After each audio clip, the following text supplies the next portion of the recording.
हम लाते हैं top news, आपके फेवरेट टॉक शोज और अनलिमिटेड एंटरटेनमेंट सिर्फ यूट्यूब पर। अगर आपने अभी तक हमारा चैनल सब्सक्राइब नहीं किया तो अभी सब्सक्राइब करें और बेल आइकॉन को क्लिक करके हमारी लेटेस्ट वीडियोस के बारे में अपडेट जानें। सब्सक्राइब कीजिए और हम आपको लिए चलेंगे आपकी फेवरेट वीडियो की तरफ।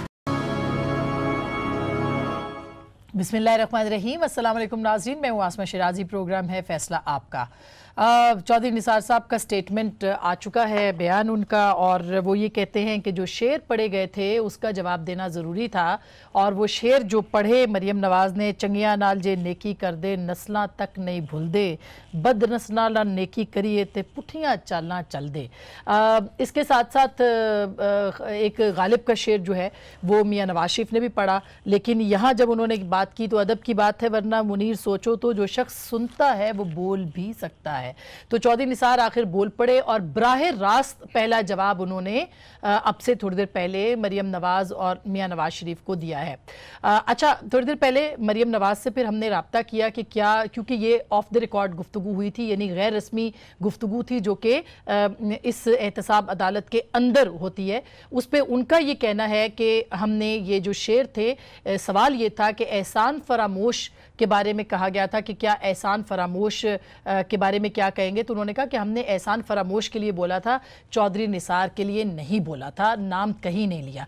एनीवेज, अब चूंकि ये बयान आ चुका है और जिसमें चौधरी निसार ये कह रहे हैं कि मरियम नवाज की जो तुंदो तेज जुबान है उन्होंने पार्टी को बंद गली में लाके खड़ा कर दिया है, तो काफ़ी ये संगीन इल्ज़ाम मरियम नवाज़ के ऊपर भी है। इससे पहले भी वो मरियम नवाज़ के बारे में काफ़ी कुछ कह चुके हैं, मसलन ये कि उनकी सरकर्दगी में वो काम नहीं करेंगे, उनकी क़यादत कबूल नहीं है। मरियम नवाज़ के साथ उनको मुखासमा क्या है और चौधरी निसार इतने नाराज़ क्यों हैं, और अगर नाराज़ हैं तो पार्टी से चले क्यों नहीं जाते, और अगर पार्टी के अंदर रह के तनकीद करते हैं तो वाया मीडिया क्यों करते हैं। ये बहुत सारे सवाल है, तो इस पर बात करेंगे। और फिर जो शेख रशीद साहब ने जुडिशल मार्शल लॉ की बात की है, उसके जवाब में भी बहुत सारी बातें हुई हैं, वो बहुत ही अहम मौजू है, उसके ऊपर भी बात करेंगे। हमारे साथ इस वक्त पाकिस्तान के चंद बहुत नामी गिरामी तज्जिया निगार मौजूद हैं। हमारे साथ मौजूद है जनाब सलीम साफ़ी साहब, जो कि कॉलम निगार भी हैं, सहाफ़ी भी हैं, बहुत बहुत शुक्रिया।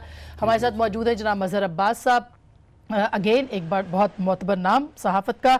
अली ज़फ़र साहब, सीनियर कानूनदान, हमारे साथ लाहौर से मौजूद हैं, वो भी प्रोग्राम में बात करेंगे कुछ कानूनी नुक्तों के हवाले से जो कि जुडिशल मार्शल लॉ के हवाले से उठाए जा रहे हैं। और जनरल एजाज़ अवान हमें थोड़ी देर में स्टूडियोज़ में ज्वाइन करेंगे। सबसे पहले साफ़ी साहब आपसे आगाज़ करते हैं। ये चूँकि आप चौधरी निसार साहब के बहुत करीब हैं और हम सब उनका बहुत दिल से एहतराम करते हैं, लेकिन आज जो उन्होंने एक तहरीरी बयान जारी किया है ये तो बहुत ही फ्यूरियस है, लगता है बहुत गुस्से में है। वजूहात क्या है? एक तो ये करीब होने का लफ्ज़ भी आजकल ज़रा मशकूक हो गया है। लोग इसको गलत मानों में लेते हैं, तो हमने गलत मानों में इस्तेमाल नहीं किया। तो मेरा उनके साथ इज़्ज़त और एहतराम का ताल्लुक़ उसी तरह है जिस तरह बाकी मुस्लिम लीगियों से है या बाकी सियासी जमातों से है या ख़ुद मरियम बीबी से है या मियां नवाज शरीफ साहब से है। दूसरी बात यह है कि देखिए, ये जो शरीफ फैमिली है ना, ये कुछ हवालों से ये जो अपने मुखालिफ हैं उनसे बहुत मुख्तलिफ है। मसलन जिस तरह ख़ान साहब में रत्ती भर मशरक़ियत नहीं है, इसी तरह इस ख़ानदान में मशरक़ियत बहुत ज़्यादा है, छोटे बड़े की तमीज़ है, जो शायद मियां शरीफ साहब ने घर में जो माहौल वो किया था तो अभी तक वो चल रहा है। तीसरी बात ये कि ये मिलते हुए इज़्ज़त भी बहुत देते हैं, यानी मियां नवाज शरीफ साहब को आपने देखा होगा, शहबाज शरीफ साहब का, मरियम भी गुफ्तगू करते हुए बड़ी सुलझी हुई डाउन टू अर्थ लगती है। लेकिन इनकी सियासत में एक बहुत बड़ा मसला है। एक तो ये है कि ये इनको समझना बड़ा मुश्किल है, दिल की बात जो है ये ज़ुबान पे नहीं लाते। दूसरा, ये पार्टी के अंदर भी प्रॉक्सीज़ को इस्तेमाल करते हैं। तो वो चौधरी निसार के ख़िलाफ़ इन्होंने प्रॉक्सी के तौर पर इस्तेमाल किया पार्टी के लोगों को भी, एहसन इकबाल साहब को भी, परवेज़ रशीद साहब को सबसे ज़्यादा इस्तेमाल किया। और पीछे जो मास्टरमाइंड होता है इस पूरे गेम का, ये शुरू भी उन्होंने किया था, वो इरफान सिद्दीकी साहब हैं। अच्छा, ठीक है। दूसरी तरफ मुझे ये लगता है, अगर ये चौधरी निसार ये नहीं मानेंगे, लेकिन शहबाज शरीफ साहब ने उनको प्रॉक्सी के तौर पर इस्तेमाल किया। आप भी जानती हैं, मैं भी जानता हूँ कि असल मसला जो है वो मियां नवाज शरीफ के बच्चों का और मियाँ शहबाज शरीफ के बच्चों का है। और मरियम को चौधरी निसार पे गुस्सा ये था कि वो शहबाज शरीफ के क्यों करीब है। और दूसरा, चौधरी निसार का अगर अभी मैं लग जाऊं तो उनकी खामियों पे भी किताबें लिखी जा सकती है। लेकिन वो या इस वक्त भी जो उनकी पॉलिसी है वो मुझे खुद भी उससे शदीद इख्तलाफ है। यानी ये तरीका कोई नहीं भाई, या इस पार्टी में जो हुक्मरान जो मुक़्तदिर रूलिंग वो होता है, भुट्टो ख़ानदान है, शरीफ ख़ानदान है, अगर इनकी ताबेदारी के बगैर जो इधर कोई नहीं रह सकता, तो चौधरी साहब के लिए बेहतर ये होता कि इस पार्टी में रहें तो फिर उनकी जिस तरह बाकी लोग करते हैं या जिस तरह अभी तक उन्होंने गुजारा है वक्त उस तरह गुजारे या फिर पार्टी छोड़ देते। तो वो मामला ये है। अब मुझे लगता है कि शहबाज साहब ने अपनी एक ख़ास मंजिल हासिल करके उन्होंने अपने जिस दोस्त को प्रॉक्सी के तौर पर इस्तेमाल किया था उनको तनहा छोड़ दिया। अब ये भी फिर शरीफ फैमिली की रिवायत है और ये वक्त देखेगा कि बहुत जल्द बताएगा। अच्छा, आप चौधरी निसार उनकी प्रॉक्सी थे और उनको उन्होंने मियां नवाज शरीफ जो है ना, ये खबर है भाई नहीं कि मियां नवाज शरीफ अपने प्रॉक्सियों को ठीक कहाँ पे, मतलब अब एहसान की बात करें। अच्छा, मैं इस पे मजहर साहब से भी पूछूं, किस मोहसिन को उन्होंने जो क्या उन्होंने ज़ियाउल हक जो उनका मोहसिन था उसके बारे में शेर पढ़े या मुशाहिद हुसैन साहब के बारे में या के साथ इन्होंने क्या किया, खुद इनके साथ क्या किया। तो इतने बच्चे तो नहीं है चौधरी निसार के वो समझ न सके। मज़हर साहब ये तो काफ़ी, मतलब पहले तो वो क्या, उन्होंने फिर धमकी भी दी, उन्होंने कहा कि अभी मेरी ज़ुबान मत खुलवाएं, अगर ये सिलसिला बंद ना हुआ कि आप अपने प्रॉक्सीज को यूज़ करना बंद नहीं करेंगे तो मेरे पास बहुत कुछ है बोलने को। क्या क्या कुछ बोल सकते हैं वो? शुक्रिया आसमा। देखिए, पहली चीज़ तो ये कि तकरीबन मामला अलहदगी के करीब तो आ गया है। अब देखना यह है कि ये खुला होती है कि तलाक होती है। और सूरत हाल ये है कि ये पिछले 2016 में जब ये पनामा का केस आया था, ये उसके बाद से सूरत हाल में खासी तब्दीली आई है। उससे पहले जो कॉन्फ्लिक्ट बना था वो बना था जनरल परवेज़ मुशर्रफ के मुकदमे के हवाले से। चौधरी निसार साहब का ये ख्याल था और किसी हद तक शहबाज शरीफ का भी ख्याल था कि उस वक्त जनरल मुशर्रफ के ख़िलाफ़ मुकदमा नहीं कायम करना चाहिए था क्योंकि उससे फ़ौज में नाराज़गी होगी। लेकिन जो उधर फैसला हो गया, ये फैसला जब हो गया तो फिर चौधरी निसार ने उस फैसले को डिफेंड किया। उसके बाद दूसरा जो कॉन्फ्लिक्ट बना वो जब तालिबान से मुज़ाकरात का मामला आया था और जो फैसला था वहाँ जहाँ तक उसका ताल्लुक है वो तो एक जजमेंट थी और मेरा ख्याल है उसके ऊपर तनकीद नहीं होनी चाहिए थी। लेकिन मरियम बीबी ने और शायद नवाज शरीफ साहब ने भी उनकी हामी भर दी और ये फैसला किया कि हमने एक बयानिया बनाना है और हमने पॉलिटिक्स लड़ना है।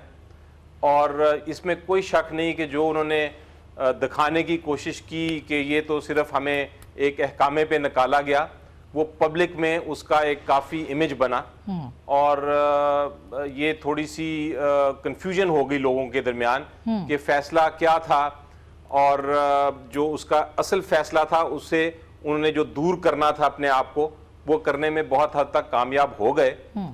और ये एक एग्रेसिव, अली जफर साहब, ये एक एग्रेसिव पॉलिसी थी जिसका कि फिर बाद में मतलब बहुत बड़े लीडर है जिनकी वजह से पनामा का फैसला या मियां नवाज शरीफ की नाअहलियत हुई, वो इमरान खान है। और उन्होंने भी कहा कि इकामा जो है कि कमज़ोर फैसला था। तो ये आप समझते हैं कि ये क्यों निकाला, जो नज़रिया था या बयानिया था उसने मजबूर कर दिया बहुत सारे लोगों को कहने पे कि ये कमज़ोर फैसला था। तो चौधरी निसार क्यों ये नहीं चाह रहे थे कि वो लोगों के साथ आके ये बात करें और उसका अपोजिट जो नैरेटिव बयानिया वो खुद क्यों नहीं दे पाए पार्टी के अंदर? देखिए जी, बहुत बड़ी तादाद है लोगों की जो कि ये कहती है कि ये जो नैरेटिव है या बयानिया है ये गलत है, आपको फैसला एक्सेप्ट करना चाहिए, आपको मानना चाहिए और मानने के बाद अपना पॉलिटिक्स करें, ना कि आप जज साहिबान पे इस तरह का हमला करें। दुरुस्त बात। इसकी बहुत बड़ी तादाद है जो लोग कहते हैं कि ये गलत कर रहे हैं और मेरा ख्याल है निसार साहब का भी यही व्यू है कि आपको जो इस्टेब्लिशमेंट है और जो जुडिशरी है उसके साथ इस तरह की टक्कर नहीं लेनी चाहिए। लेकिन उसके साथ साथ बहुत सारे लोग ऐसे भी हैं जो कि ये भी अब सोचना शुरू हो गए हैं क्योंकि ये बार बार रिपीट हो रहा है टेलीविजन तौर पे के नाम जो है वो निकाला गया। तो मुख्तसर फिर मैं ब्रेक पे जाऊँ। नहीं देखिए, आप किससे तो लंबे निकाल लेती है और क्या करूँ, आपको तो ब्रेक का पता है ना। दोनों बाकी जो पार्टिसिपेंट है मुझसे ज़्यादा साहिब इल्म भी है और बाखबर भी है, ज़्यादा टाइम उनको मिलना चाहिए। लेकिन ये किस्से ऐसे हैं कि ये मुख्तसर, मसलन ये अभी तालिबान वाला मामला था ना, हाँ। तो मुझे उसका ख़ुद पता इसलिए है कि मैं थोड़ा बहुत मियां नवाज शरीफ साहब ने उसमें मुझे भी इन्वॉल्व करने की कोशिश की थी, यानी एनी शाहिद, ठीक है, उसमें एनी शाहिद। और दूसरी बात मसलन आप देखें, पहली बात, और ये शुरू हुआ था उस वक़्त, ये तीली लगाई थी इरफान सिद्दीकी साहब ने मुज़ाकरात। अब पहली तो बात यह ना कि ये एहसान वगैरह की बात कर रहे हैं। एक तो शरीफ फैमिली को ये याद रखना चाहिए कि अब उन पे मुश्किल वक्त नहीं आया, इक़्तिदार है, सब कुछ है, जेल नहीं है। ये तो जरदारी साहब कहते हैं। एक मिनट, वजीर, मुशीर, ट्रांसफ़र, पोस्टिंग सब उनके हाथ में। मुश्किल वक्त उन पे आया था 12 अक्टूबर 99 के बाद। तो ये जो लोग थे उस वक्त, जावेद हाशमी साथ खड़ा हो गया, गौस अली शाह साथ खड़ा हो गया, एक खाकान अब्बासी साथ खड़ा हो गया, यही चौधरी निसार साथ खड़े हो गए। इरफान सिद्दीकी किधर था? वो ईवान सदर में जनरल राशिद कुरैशी के मातहत नौकरी कर रहा था, ठीक। अब ये हुआ कि तालिबान के साथ जब मुज़ाकरात का हुआ, एक तो ये कि वो खुद नवाज शरीफ का अपना इनिशिएटिव था, इसलिए मुझे भी बुलाया, तो मैंने उनसे कहा कि आपने तो ऑपरेशन के लिए तैयारी की है। अब उससे पहले इंटीरियर मिनिस्टर की हैसियत से इस सारे मामले का कोऑर्डिनेटर चौधरी निसार थे, ठीक। अब पहले तो उस इनिशिएटिव के आगाज से उनको बाहर रखा गया।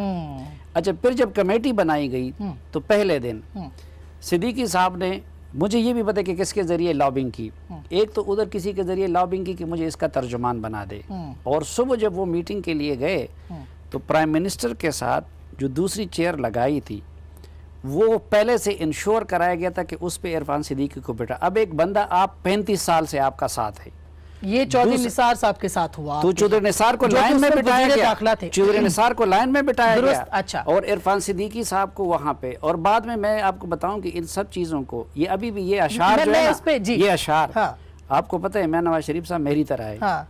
ये अशार भी सारे इरफान सिद्दीकी के हैं, अच्छा, और ये सारे जो है उधर से उन्होंने यहाँ तक। दूसरा, इसमें बुनियादी किरदार अदा किया है मरियम बीबी। अच्छा, अब मैं अगर वो वक्त होना तो मैं आपको बता सकता हूं, ब्रेक के बाद आऊं इसके वक्त ने इस मामले पे चौधरी निसार का मौक़िफ़ दुरुस्त साबित कर दिया। अच्छा, मैं एक छोटी सी ब्रेक, ये इंटरेस्टिंग बात है क्योंकि डॉन लीक्स के ऊपर भी बहुत सारे एतराज़ात थे, और चौधरी निसार को एक शायद गिला ये भी था कि जब भी उनसे राब्ता किया जाता था, जो इत्तलात हैं, हो सकता है ये गलत हों, लेकिन जो इत्तलात मिली कि उनको शायद उनके जो ज़ाती जो रिलेटिव्स थे उनके ज़रिए से बुलाया जाता था मरियम साहिबा के, उनको डायरेक्टली नहीं बुलाया जाता था। तो ज़ाहिर चौधरी निसार बहुत जल्दी नाराज़ हो जाते हैं, और ये भी एक बहुत बड़ी अहम वजह बनी। एक छोटी सी ब्रेक लेंगे, ब्रेक के बाद हम इस पर ज़रूर बात करेंगे, और कुछ जो जुडिशल मार्शल लॉ की बातें हो रही हैं उसके ऊपर भी बात करना बहुत ज़रूरी है। ब्रेक ज़रूर करेंगे, एक और अहम मौजू भी है उस पर भी बात करेंगे, चूँकि हम उसको वाइंड अप करेंगे मरियम साहिबा के हवाले से जो बात चल रही है। तो डॉन लीक्स के ऊपर फिर मैं, जनरल साहब भी हमें ज्वाइन कर चुके हैं, बहुत बहुत शुक्रिया।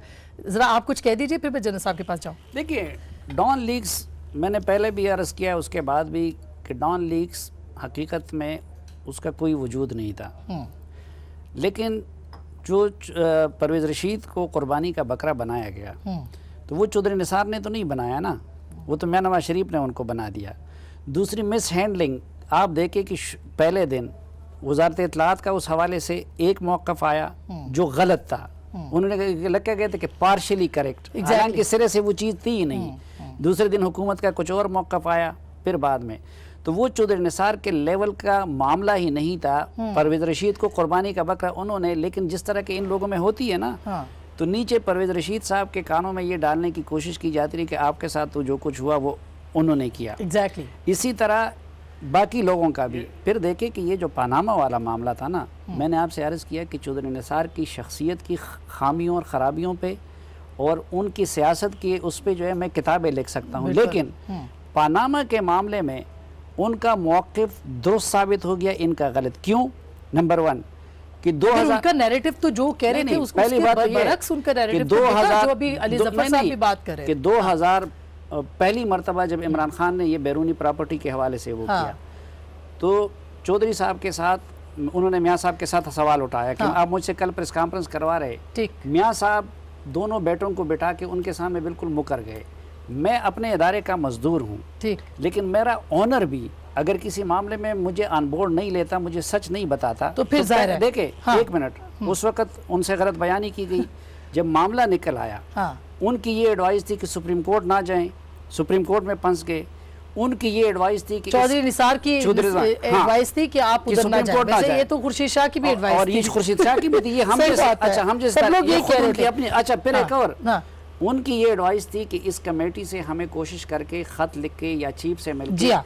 MISI को निकालना चाहिए। अच्छा। वो फिर भी जब इनके खिलाफ मुश्किल वक्त आया, हाँ, तो वो इनके साथ नहीं, खड़े हो गए। जब उनके जो JIT में जा बयानात और फिर प्रेस कॉन्फ्रेंस थी साफी साहब, वो भी उनको पार्टी के अंदर बात करनी चाहिए थी ना। वो नहीं, उससे पहले कुछ और भी हुआ था। अच्छा चले, मैं उस पे नवाज शरीफ जनरल साहब को भी शामिल JIT जा रहे थे, एक ये बड़ा जरूरी है, ठीक। जब JIT जा रहे थे, हाँ, ये उसके पास गए चौधरी निसार साहब।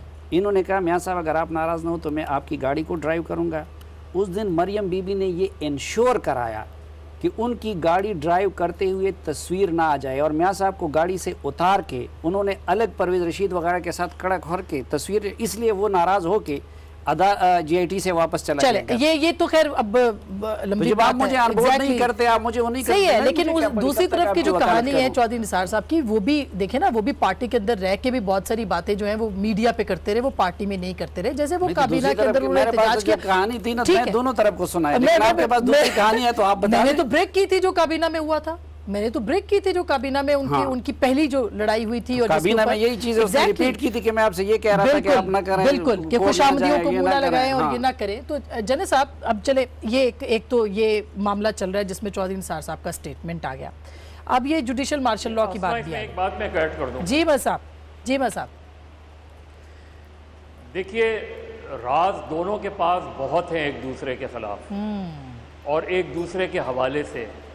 ये अगर पेंडोरा बॉक्स खुला तो इसमें चौधरी निसार भी हर्ट होंगे, नवाज शरीफ भी हर्ट होंगे और शहबाज शरीफ भी हर्ट होंगे, क्योंकि ये जो ट्रॉयका थी, ये ट्रॉयका पिछले 30-34 साल में एक साथ बहुत से राज अपने दिल में रखे हुए है, और अगर ये अलहदगी होती तो ये अलहदगी होगी तो ये गैर मामूली अलहदगी होगी।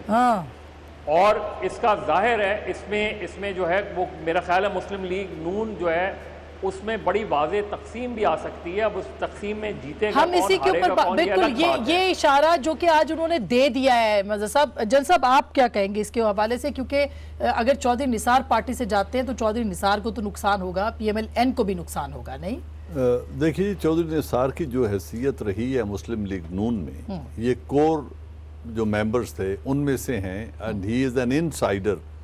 और जब ये प्रेसिडेंट मुशर्रफ का कू हुआ तो उस वक्त भी ये, उस दिन भी गालबन ये जिस दिन कू हुआ तो उस वक्त ये प्राइम मिनिस्टर हाउस में बैठे थे ये और शहबाज शरीफ, और इनको अंधेरे में रखा गया था और कमांड चेंज करने का फैसला मुस्लिम लीग में मियाँ साहब कर चुके थे। और ये शहबाज शरीफ और चौधरी निसार उनको रोकने के लिए आए थे कि इस तरह का कोई बात ना हो जाए, और वो इंतजार करते रह गए और उनको बुलाया तक नहीं गया। मशवरा भी तो चौधरी निसार उनको बुलाया तक नहीं, उनका मशवरे की भी वजह थी ना, उनको भी जो बनाया गया तो उस वक्त किसको डिस्कार्ड किया गया था ये भी हमें पता होना चाहिए। जनरल अली कुली खान जो थे जी, वो इनसे सीनियर थे। और मियाँ नवाज शरीफ की हमेशा ये एक रही है, उनका एक माइंड सेट है कि वो अपने अलावा पार्टी में किसी आदमी को ना बोलने देते हैं, ना कोई अहमियत देने देते हैं।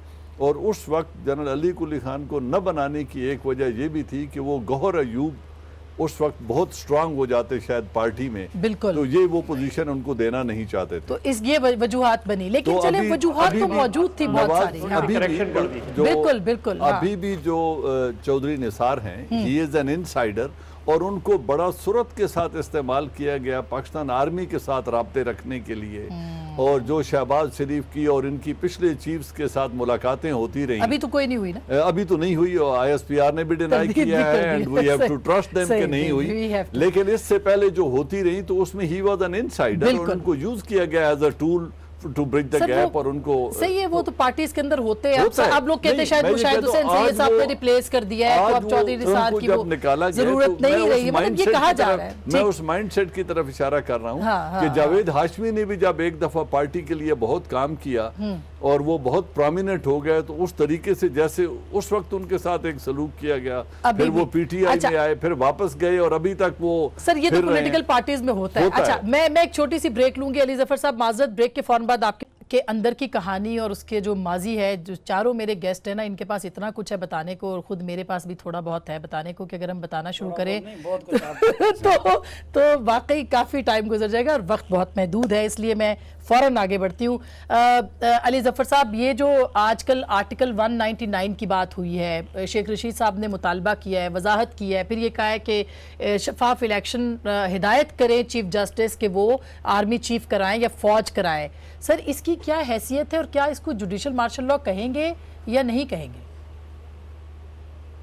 ये देखें, जुडिशल मार्शल लॉ का तो कॉन्सेप्ट ना आइन में है ना कानून में है। ये दुरुस्त है कि हमारी तारीख में मार्शल लॉ लगते रहे हैं और जुडिशरी ने उनको सपोर्ट किया है। नुसरत भुट्टो केस जजमेंट देख लें आप, या मुशर्रफ साहब की ज़माने में जजमेंट देख लें, तो सुप्रीम कोर्ट ने एक स्टैंप किया था मार्शल लॉ पे। उस ईरा को तो आप कह सकती हैं जुडिशल मार्शल लॉ, लेकिन अब जब से ये सिंध हाई कोर्ट की जजमेंट आई है, सिंध बार एसोसिएशन वाली, जिसके अंदर कहा गया है कि किसी किस्म का अब सपोर्ट नहीं कर सकती जुडिशरी मार्शल लॉ को, और उसके बाद आर्टिकल 6 में भी तरमीम आई है, 18वीं तरमीम में, जिसमें ये कहा गया है कि अब जुडिशरी किसी किस्म का सपोर्ट नहीं कर सकती मार्शल लॉ को। तो जुडिशल मार्शल लॉ का कॉन्सेप्ट बिल्कुल अब हमारे लिए गैर कानूनी, गैर आइनी है, उसको आप डिस्कार्ड कर दें। लेकिन शेख रशीद साहब ने कहा था, मैं ज़ाती तौर पे समझता हूँ कि वो बहुत एक ऐसे सियासतदान है जो सियासत पे बड़ी गहरी नज़र रखते हैं और बड़े मज़ेदार अल्फाज भी निकालते हैं अपनी गुफ्तगू में। तो ये मेरा ख्याल है उनका जुडिशल मार्शल लॉ की तरफ उनका इशारा शायद ये था, अगर मैं उनकी वकालत कर सकूं थोड़ी सी, तो उनका मेरा ख्याल है मकसद ये था कि जुडिशरी को वो कह रहे थे कि आप जो भी आपके पास आइन में ताकत है उसके ज़रिए आप ये इंश्योर करें कि इलेक्शंस जो हैं वो साफ शफाफ हों, और इलेक्शन कमीशन की जो भी आप मदद कर सकते हैं वो उस तरह करें। तो मैं ख्याल है जब जुडिशल उन्होंने आर्टिकल 199 की बात की थी, 199 की उन्होंने बात की थी। देखिए बहुत सारी, अली जफ़र साहब आप बिल्कुल सही कह रहे हैं, बहुत सारे लोग जो हैं वो इख्तलाफ करते हैं कि शेख रशीद साहब की बात को अहमियत नहीं देनी चाहिए, लेकिन बहरहाल वो एक बड़े जहांदीदा सियासतदान हैं और जब वो ये बात कहते हैं तो बहुत सारी इस्लामाबाद पिंडी के अंदर जो खबरें हैं वो रिलेट होना शुरू हो जाती हैं, तो कॉन्स्पिरेसी थेरीज यहाँ से जन्म लेती है। हम इसीलिए बात करें कि वो 199 की बात क्यों कर रहे हैं आखिर, क्या ऐसे हालात पैदा हो सकते हैं जिसका कि आज इशारा जावेद चौधरी साहब के कॉलम में खुद चीफ साहब ने इस तरह से दिया है कि वो कह रहे हैं कि इंतखाब एहतसाब करना है और इंतखाब अगर निगरान हुकूमत के हाथ में हल्का बंदियों वाला मामला आया वो समेट नहीं सके, तो फिर उन्होंने कहा कि ये जो है मामला नजरिए ज़रूरत को जन्म दे सकता है। तो इसके कैसे ना फिर लोग रिलेट करें बहुत सारी चीज़ों को। जी देखें, एक बड़ी सोच है, इसमें कोई शक नहीं है कि बहुत लोग चाहते हैं कि जो हमारी डेमोक्रेसी है, जो हमारी जमहूरियत है, स्पेशली जिस तरह का रोल पॉलिटिकल पार्टीज़ ने इसमें इस वक्त तक, जिस तरह एक टेंशन हुई है पॉलिटिकल पार्टीज़ में और वो सिर्फ अपनी अपनी बातें कर रहे हैं और मुल्क के लिए कुछ नहीं सोच रहे, तो एक बड़ी सोच है कि टेक्नोक्रेट्स को होना चाहिए और थोड़ी देर के लिए ये सारी काम जो है, इकोनॉमी भी हमारी ठीक हो और हमारी जो बाकी चीज़ें हैं दुरुस्त हों और फिर इलेक्शंस किए जाएं। लेकिन वो एक थिंक टैंक लोगों का ख्यालात हैं, वो अपना सोचते हैं, लेकिन इसको अभी रिलेट नहीं किया जा सकता, के तहत उसमें कोई गुंजाइश नहीं। जन साहब कोई गुंजाइश मौजूद नहीं है, मेरा ख्याल है इस बारे में तो फौज भी क्लियर है बिल्कुल कि कोई मार्शल लॉ कोई ऐसी चीज़ नहीं। हालात जो हैं वो फिर ये जो कॉन्स्पिरेसी थ्योरीज और कुछ लोगों को कहा जाता है वो स्पोक्स पर्सन है, तो ऐसा क्यों है? और मैं बताऊं एक चीज ऐड करता जाऊं जी। मेरा जो एक ओपिनियन है वो ये है कि प्रॉब्लम हमारी पॉलिटिकल पार्टीज में है। हम किसी भी पॉलिटिकल पार्टी को आप उठा लें, आपको उसमें टेक्नोक्रेट्स नहीं मिलते, आपको सिर्फ वो लोग मिलते हैं जिन्होंने अपना अपना इलेक्शन लड़ा हो और वो अगर सर है वैसे बहुत सारे हैं वो इग्नोर्ड होते हैं। आपकी बात दुरुस्त है, वो इग्नोर्ड होते हैं लेकिन होते हैं जमातों। आज शहरी रहमान साहिबा बनी है leader of the opposition and क्या क्या उनके पास नहीं है। I mean she is a very learned woman. लेकिन बात ये है कि ये जो बिला इम्तियाज एहतसाब है, अगर ये इंतखाब से पहले शुरू होता है, करेगा कौन और क्या ये इंतखाबात के डिले का एक बायस बन सकता है? देखिए, पाकिस्तान के कानून के तहत ही एहतसाब होगा और एहतसाब करने के अदारे दो ही हैं, या नैब है या supreme court of Pakistan judiciary है। इन्होंने ये एहतसाब करना है, इसके अलावा तीसरा तो कोई अदारा नहीं जो सियासतदानों का एहतसाब करेगा। न कॉन्स्टिट्यूशन इसका अलाउ करता है, न कोई और गुंजाइश मौजूद है। तो एहतसाब तो इन्हीं दो अदारों ने करना है और वो तमाम पार्टी पॉलिटिशियन हो या जो भी हो जिनका भी करना है, और उन्होंने नेक्स्ट इलेक्शन में कोई रोल अदा करना है या वो अपने लिए कोई सी इलेक्शन के कैंडिडेट्स हैं, तो अगर इस तरह की कोई ज़रूरत पड़ती है जो कि होनी चाहिए, मेरे ख्याल में हम 70 साल में जिस नहज पे अभी पहुंच चुके हैं और एहतसाब का जो एक पॉपुलर मुतालबा है, साथ साथ हो रहा है, बड़ा बेहतरीन हो रहा है, इसमें कोई शक नहीं। लेकिन अगर उसको कंक्लूसिव बनाना है और उसको किसी हतमी नतीजे तक पहुंचाना है और तमाम कैंडिडेट्स वो बड़े नाम जो सियासत में हैं और उनके ऊपर करप्शन के बहुत बड़े बड़े इल्जामात मौजूद हैं, न तो उनको इलेक्शनों से अलग रखा जा सकता है बगैर तहकीकात के, और अगर उन्हीं लोगों को इलेक्शन भी अलाउ कर देने हैं कि वो इलेक्शन भी लड़े। तो आपका ख्याल है कि ये हो सकता है कि उनको इलेक्शन के प्रोसेस से बाहर डिमांड है जो एक आम आदमी, एक पाकिस्तानी शहरी जो महसूस करता है वो यही महसूस करता है कि अगर एहतसाब होना है तो बिला तफरीक होना चाहिए, उन तमाम अफराद का होना चाहिए जिनके ऊपर जो पब्लिक ऑफिस होल्डर्स रहे हैं और उनके ऊपर करप्शन के मतलब ये फिर ये जो पॉपुलर डिमांड की बात हो रही है, तो फिर अगर ये एहतसाब शुरू हो जाता है जो हो चुका है और 10 अप्रैल को या 11 अप्रैल को या अप्रैल के आखिर में मियां साहब के खिलाफ भी फैसला नैब दे देगा या सुप्रीम कोर्ट दे देगी, तो आपके ख्याल में मतलब लग ऐसे रहा है, तो आपके ख्याल में एहतसाब का अमल कोई बायस बन सकता है आगे जाके कि कुछ डिले हो जाए, ताखीर हो जाए इलेक्शंस में? ये खुदा के लिए ये पिछले 70 साल से यही चीज़ें होती रही हैं, एहतसाब के नाम पर और इंतखाब के नाम पर, कि पहले एहतसाब कर लिया जाए फिर इलेक्शन करवा लिए जाएं, चाहे वो अयूब खान का पीरियड हो, ज़िया-उल-हक का पीरियड हो। हम ये देखते रहे हैं, कभी आपने 313 लोग निकाल दिए, कभी भुट्टो साहब आए उन्होंने 1300 लोग निकाल दिए, उसके बाद ज़िया-उल-हक ने नारा लगाया कि पहले एहतसाब फिर इंतखाब। मतलब एक गवर्नमेंट चल रही है, उसके दौरान एहतसाब भी हो रहा है, उसके दौरान सिटिंग प्राइम मिनिस्टर भी डिस्क्वालीफाई हो जाता है। सिटिंग प्राइम मिनिस्टर जो है डिस्क्वालीफाई होने के बाद फॉर्मर प्राइम मिनिस्टर पे मुकदमा भी चल रहा है। तो फिर ये सारी प्रॉब्लम्स क्यों है? फिर क्यों इलेक्शन के डिले की बातें आ जाती हैं? फिर क्यों ये वो लोग जो खुद मार्शल लॉ की पैदावार हैं, खुद गेट नंबर 4 के ऊपर चौकीदारी करते रहते हैं, वो क्यों इस तरह की चीजें छोड़ते हैं कि जुडिशल मार्शल लॉ की बात करते हैं? एक चीज जब हो रही है, एक प्रोसेस जब हो रहा है, सिटिंग मिनिस्टर्स गिरफ्तार हो जाते हैं, सिटिंग मिनिस्टर पे अकाउंटेबिलिटी होती है, प्राइम मिनिस्टर नाअहल हो गए हैं, उनका एहतसाब फॉर्मर प्राइम मिनिस्टर का हो रहा है। बिल्कुल साफी साहब, योर कमेंट सर।